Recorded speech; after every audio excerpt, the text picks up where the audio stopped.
And finally, everyone knows Craig Pierson, President of Marathon Pipelines. And Craig, I think you are ready to go. Thanks. Thank you, Jeff. Thanks for the trust for pulling together a discussion like this. There's not too many places where you can see three folks in a row talk about the same topics from different perspectives. It's the only form of this that I know of, and that's one of the reasons why we like participating. So some of my messages are going to be a little bit different. We're going to tell you about how we do some things. I'm going to get started with a video. What you're going to hear is a program that we call Earning Your Trust, and we just didn't develop it right after Sam spoke. We've had it in the works for quite a while, and it's kind of interesting to see the confluence of those two notions, and we came up with that on our own. So what we're going to talk the most about is how we engage and build a relationship based on trust with our landowners. So API 1162 says you need to communicate within 1/8 of a mile on either side of the pipeline. Basically says that relationship is one size fits all along the pipeline, and we don't see it that way. We do that. We do 1/4 of a mile, not 1/8 of a mile.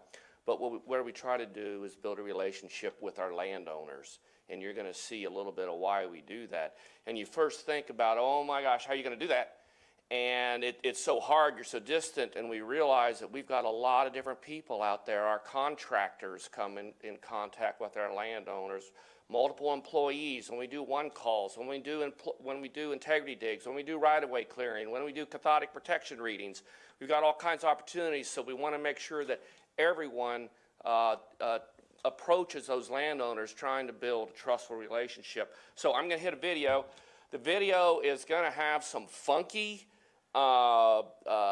watermark behind it, and that's happened as Carl was blaming me for all of his computer woes. As we moved our video into his machine, this watermark shows up, so if you can, please ignore it. This is a training video for our employees and contractors.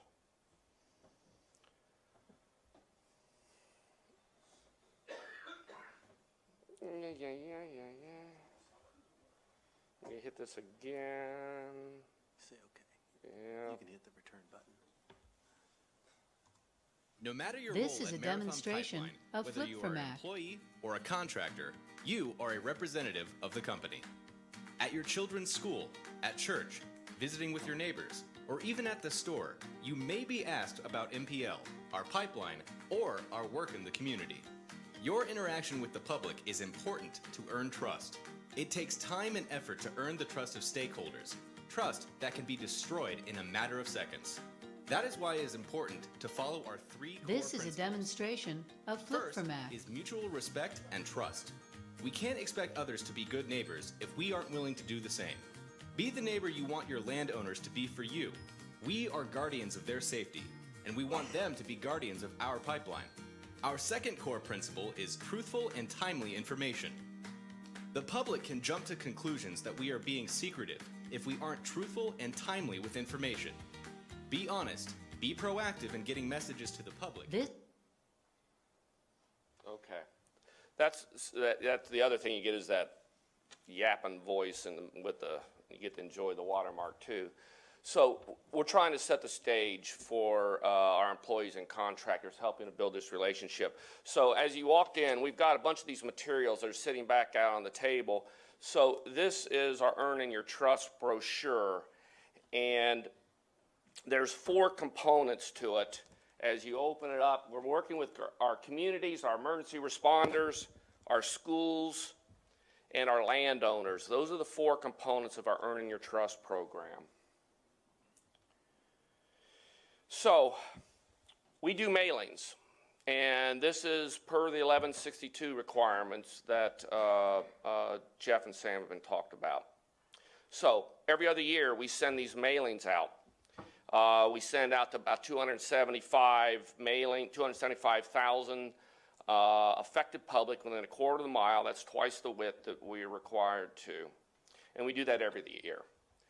But what we try to do every year is build that relationship with our landowners, and there's about 21,000 of those. We operate in about 15 states and about 5,000 miles of pipe. So how do we do that?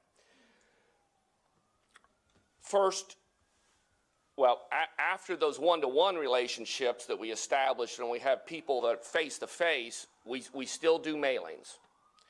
And we ask them, what would you open and what would you look at? And it resulted in this tube. That's pleasant. It resulted in this tube, and we thought, if we send this out, will people open it? And I'll tell you about some of the check and adjust that we've done, and in fact, they did. So what we do, we have a population of 4,000 people that we survey. We send this mailing tube, and I'll show you how we do check and adjust. And if it works, then the remaining 17,000 get it the following year. Okay, so we got 21,000 total, a population of 4,000, which we pilot. And then we do a check and adjust, and we did that. This was the next year's mailing after they received this. And what they said was, thank you, got it, we got good information. There's a Tervis tumbler in there, and you can go grab one of these things and get a Tervis tumbler. What they said was, look, we get a lot of information from you. Give us something that we can accumulate it all in. So we built a folder for them, and it's got the information on the folder that we're trying to communicate. So that's that mailing effort. So in 2016, this is going to the pilot group.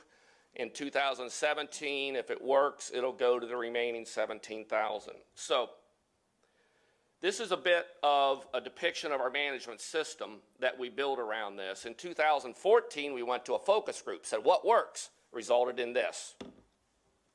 Then we did it. Before we send it out to the pilot group, we do a phone questionnaire, and we find out how effective is our knowledge within this affected group. We send it out. We do another phone survey. Did it work?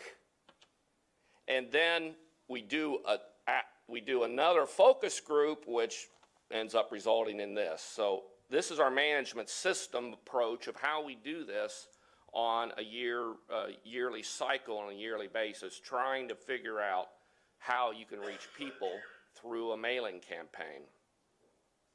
That's our plan, do, check, adjust cycle. Sean just got excited if he went to his management system presentation. I got excited as well, if you want to know the truth.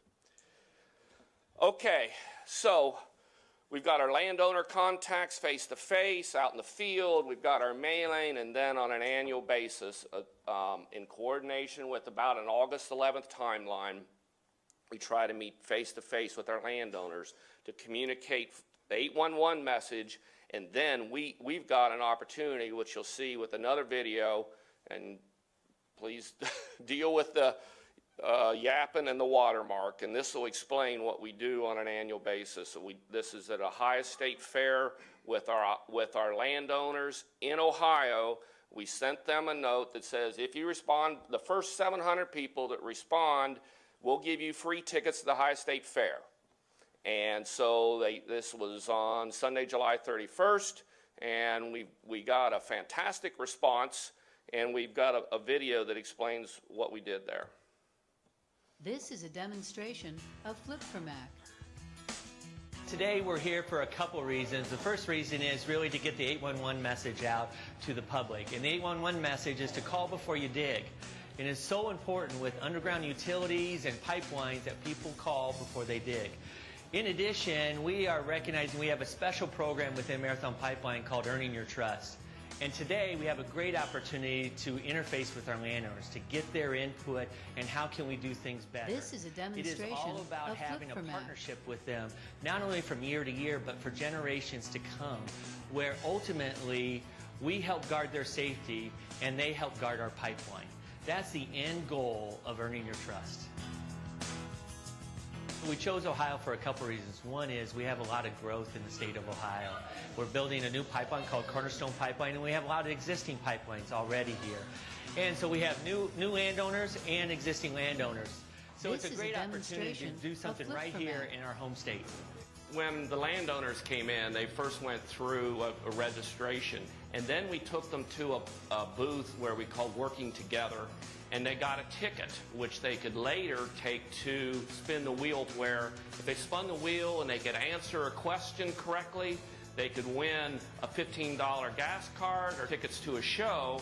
If they lost, they got a mug. But how they had to get the right answer or visit our This other is a booths. demonstration And we of had flip our from that. Pipeline Finder booth where we showed the app and we could show them how the app worked and where our pipeline is. And we had a smart pig. It's a pig that we run through a 10-inch pipeline, and it's probably about 25 feet long. And we had a number of landowners that asked, how do you maintain your pipes? And we could take and we could show them this smart pig and explain what each section does.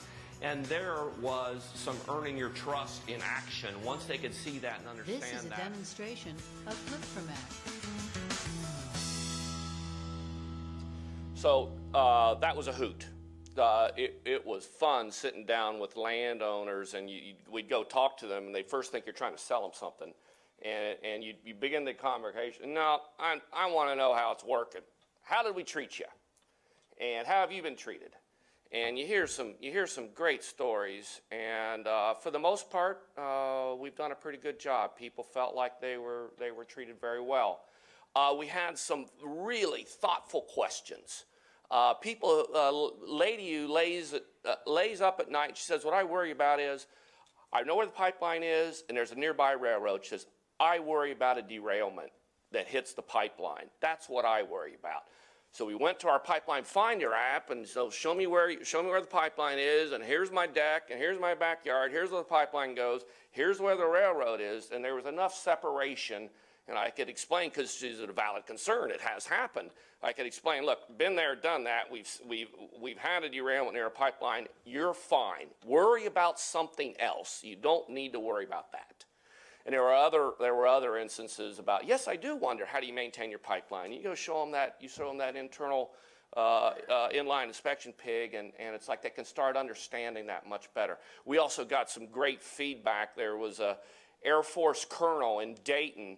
She had become very upset with us on how we treated her when she bought the place and she was doing landscaping, and she says, I came back here, though, because our rider relations person, Dave Wisner, he treated me right, and he brought me back to where, that's why I'm here. And then she told another story where we had someone that didn't treat her right again. It was a contractor, and she may end up doing a video for us, a training video for us, so we can, at best penetrate the audience we're trying to penetrate of our employees and contractors. So that's our landowner, earning your trust with landowners. We're also schools. We're targeting schools within 1,000 feet of our pipeline, and we are visiting them with a checklist. And you can see this checklist, pipeline emergency checklist for school officials. And we will have all of them done by the end of the year. We started last year, so there's 135, and this is a face-to-face visit. We usually, quite often, they've got an emergency responder there. We've worked with them, and at times they find out, oh my gosh, their evacuation route is the wrong direction. We've changed the evacuation routes. There's been fences that we've paid for to put a gate in so they can go a different direction. And that's been really a great program. People love doing that. So now our emergency responders, trying to educate them. This is a tough audience, as we talked. They're busy. Almost all of them are volunteer firemen. They're doing this on their own time. They're changing all the time, and trying to build a relationship with them. Yes, we do send out a mailer, and to be honest with you, it is coordinated with other operators. We do coordinate it because they are inundated. And we have tried to minimize it, and we give them a brochure that speaks specifically to Marathon Pipeline, and some of the other operators do the same. So that is coordinated, at least in a lot of the circumstances that we're aware of, Sam.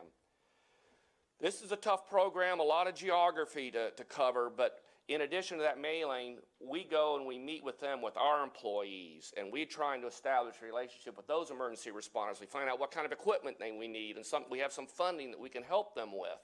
So we hope to be earning the trust with the responders.